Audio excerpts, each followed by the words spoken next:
माँ क्यों मर जाती है? बचपन में जब कभी ऐलान होता फलां की वालदा फौत हो गई है, तो मैं दौड़कर घर आता और माँ के दामन से लिपट जाता। माँ कभी गुस्से भी हो जाती, कमला है तुम की होया है। मैं इजहार से डरता था, मौत के नाम से डरता था। कभी कभी मैं सोचता कि मैं अपनी माँ से पहले मर जाऊंगा, लेकिन फिर सोचता कि माँ भी तो रोएगी। लेकिन फिर अगले ही लम्हे सोचता कि माँ के तो और भी बेटे हैं, मेरे पास तो एक ही माँ है। रात को जिद करके माँ के पास सोता,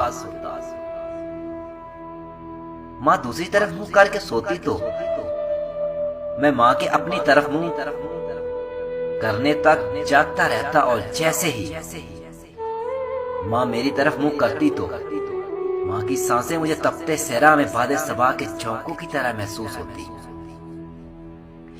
माँ के जिस्म की खुशबू मुझको अंबर से ज्यादा फैली लगती। उस दिन न जाने क्यों मेरे पांव मनोवजनी लग रहे थे। माँ मुझे अलविदा कहने दरवाजे तक आई। मैं रुखसत होकर गली की नुक्कड़ मुड़ चुका था, लेकिन मैं दौड़कर वापस आया तो माँ गली की नुक्कड़ के करीब तक आ पहुंची थी। मैंने दौड़कर माँ को गले लगा लिया। आज जैसी बेचैनी मुझे कभी महसूस नहीं हुई थी। माँ ने कहा, जा पुत्र, दफ्तर वाले साहब गुस्से होंगे। आखिरी बात माँ की आज भी मुझे रुला देती है।